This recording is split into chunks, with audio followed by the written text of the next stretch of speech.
Direito Constitucional. Aula 11, Processo Legislativo e Reforma Constitucional. Nesta aula, estudaremos o processo legislativo constitucional, previsto nos artigos 59 a 69 da Constituição Federal de 1988, e a reforma constitucional, tratada no artigo 60. Ambos os temas estão entre os mais. Conceito e fundamentos. O processo legislativo é o conjunto de regras que disciplina a produção das espécies normativas primárias, ou seja, aquelas que retiram validade diretamente da Constituição Federal. Essas espécies são emendas à Constituição, leis complementares, leis ordinárias, leis delegadas, medidas provisórias, decretos legislativos e resoluções. O artigo 59 da Constituição Federal lista essas 7 espécies. Há ainda 2 atos normativos primários não listados no artigo 59, porque não resultam do processo legislativo: os decretos autônomos, editados pelo Poder Executivo, e os regimentos dos tribunais, editados pelo Poder Judiciário. 2. Inconstitucionalidade formal e material. O descumprimento das regras do processo legislativo gera inconstitucionalidade formal, também chamada nomodinâmica, pois há erro na forma de elaboração da norma. A inconstitucionalidade material, também chamada nomoestática, ocorre quando o conteúdo da lei viola a Constituição. Importante princípio: a sanção presidencial não convalida vício de iniciativa. Mesmo que o presidente sancione uma lei inconstitucional em sua origem, ela continuará nula. É o princípio da não convalidação das nulidades. Outro princípio fundamental é o princípio da simetria. Os entes federados, estados, Distrito Federal e municípios devem observar regras semelhantes às da União quanto ao processo legislativo. 3. Classificação do processo legislativo.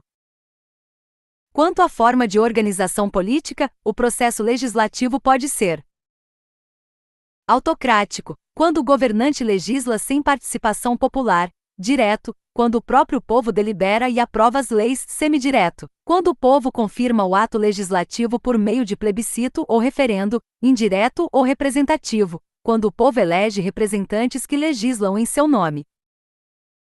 Quanto às fases procedimentais, o processo legislativo pode ser comum, destinado à elaboração das leis ordinárias; especial, para as demais espécies normativas, emendas, leis complementares, medidas provisórias, etc. 4. Controle judicial preventivo de constitucionalidade. O controle de constitucionalidade pode ser repressivo ou preventivo. O repressivo ocorre quando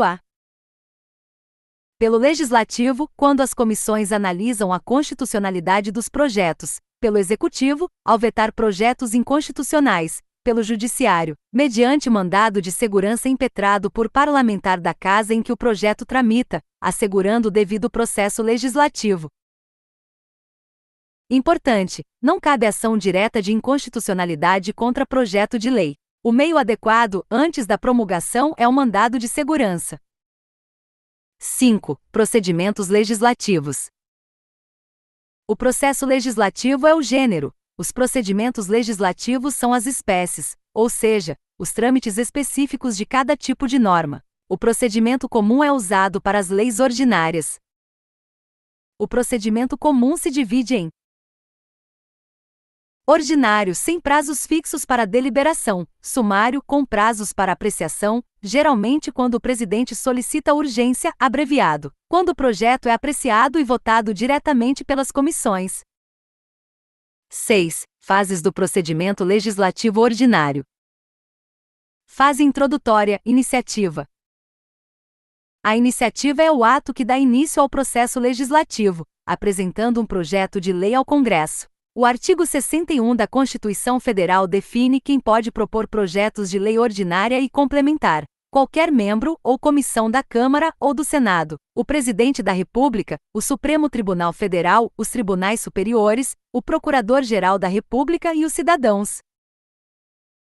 Além desses, também possuem iniciativa em casos específicos, o Tribunal de Contas da União e a Defensoria Pública.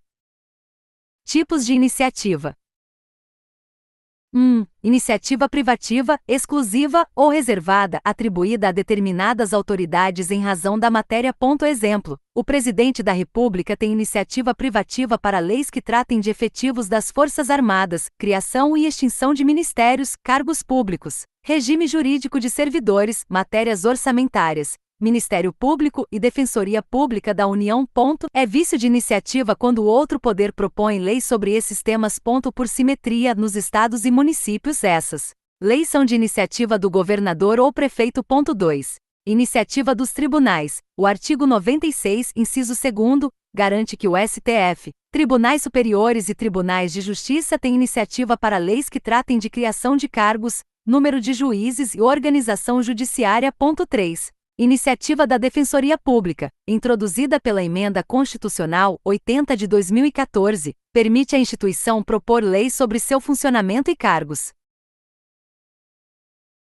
4. Iniciativa dos Ministérios Públicos. O Procurador-Geral da República propõe lei complementar que dispõe sobre organização e estatuto do Ministério Público da União. Os Procuradores-Gerais de Justiça o fazem nos estados. 5. Iniciativa dos Tribunais de Contas, para leis sobre sua estrutura, cargos e subsídios. 6. Iniciativa popular, prevista no artigo 61, parágrafo 2º. Nos municípios, a iniciativa popular exige assinatura de 5% dos eleitores, conforme o artigo 29, inciso 13 da Constituição. Fase constitutiva, deliberação, votação, sanção e veto. O Brasil adota o bicameralismo, com Câmara dos Deputados e Senado Federal. Há uma casa iniciadora que recebe o projeto e uma casa revisora que o revisa. Quórum de presença, maioria absoluta dos membros da casa. Quórum de aprovação, maioria simples dos votos dos presentes. Se o projeto for aprovado sem emendas, segue para a sanção presidencial. Se for aprovado com emendas, volta a sanção e veto. A sanção é o ato de aprovação do projeto pelo Presidente da República. Pode ser expressa quando o Presidente formaliza a sanção por escrito, tácita quando se silencia por 15 dias úteis. Após a sanção tácita, o Presidente tem 48 horas para promulgar a lei. Se não o fizer, o Presidente do Senado fará, e na omissão deste, o Vice-Presidente do Senado. O veto é o ato pelo qual o Presidente recusa o projeto total ou parcialmente. Pode ser jurídico quando considera o projeto inconstitucional, controle preventivo político, quando contrário ao interesse público. O veto deve ser expresso e motivado, comunicado ao Senado em até 48 horas. O Congresso pode derrubar o veto em sessão conjunta, no prazo de 30 dias, por maioria absoluta dos votos. Não há controle judicial sobre o mérito do veto, apenas sobre aspectos formais. Fase complementar, promulgação e publicação. A promulgação atesta a existência da lei e é feita, via de regra, pelo Presidente da República. A publicação dá publicidade e eficácia à norma, sendo requisito de validade. Não há prazo constitucional fixo para a publicação. 7. Procedimento sumário e abreviado. O procedimento sumário ocorre quando o Presidente solicita urgência para apreciação de projeto de sua iniciativa, artigo 64, parágrafos 1º e 2º, se a Câmara ou o Senado não se má. O procedimento abreviado ocorre quando, pelo regimento interno, comissões podem discutir e votar projetos sem necessidade de plenário, salvo se 1/10 dos membros da Casa apresentar recurso. 8. Reforma Constitucional. A reforma constitucional é o conjunto de mecanismos de modificação da Constituição, podendo ocorrer por emenda ou por revisão. Revisão Constitucional, ADCT, artigo 3º. Realizada 5 anos após a promulgação da Constituição, voto da maioria absoluta dos membros do Congresso Nacional, em sessão unicameral. Já foi realizada uma única vez, em 1993, não se aplica aos estados. Emendas constitucionais, artigo 60 da Confira. Podem ser propostas por 1/3 dos membros da Câmara dos Deputados, 171, ou do Senado 27. 2. Presidente da República, 3.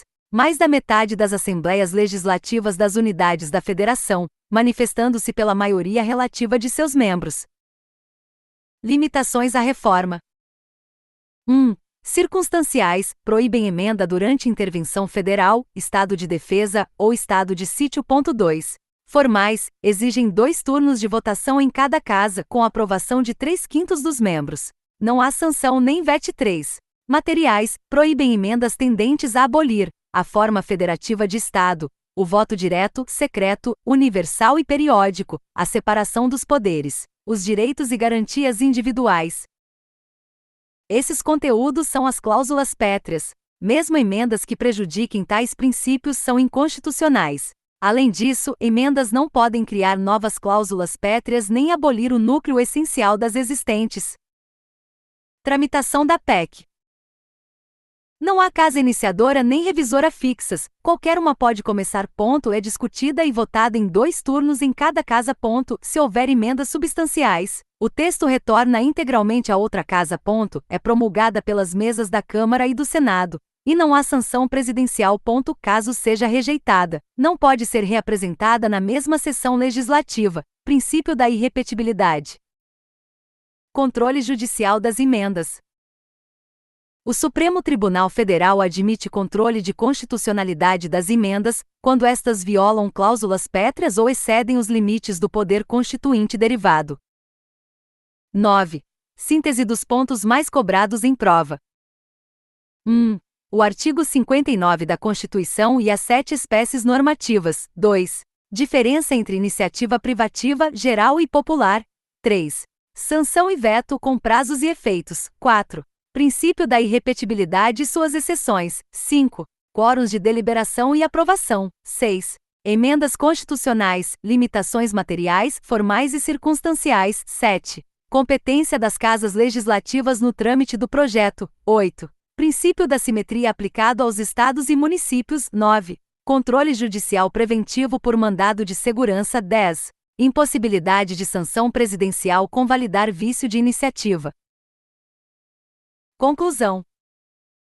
O estudo do processo legislativo constitucional e da reforma da Constituição exige domínio dos artigos 59 a 69 da Carta Magna e atenção especial às decisões do Supremo Tribunal Federal que delimitam o alcance das iniciativas privativas e das cláusulas pétreas. Esses temas são recorrentes em concursos, especialmente nos que exigem análise de casos práticos de vício de iniciativa, tramitação de PSS e controle de constitucionalidade.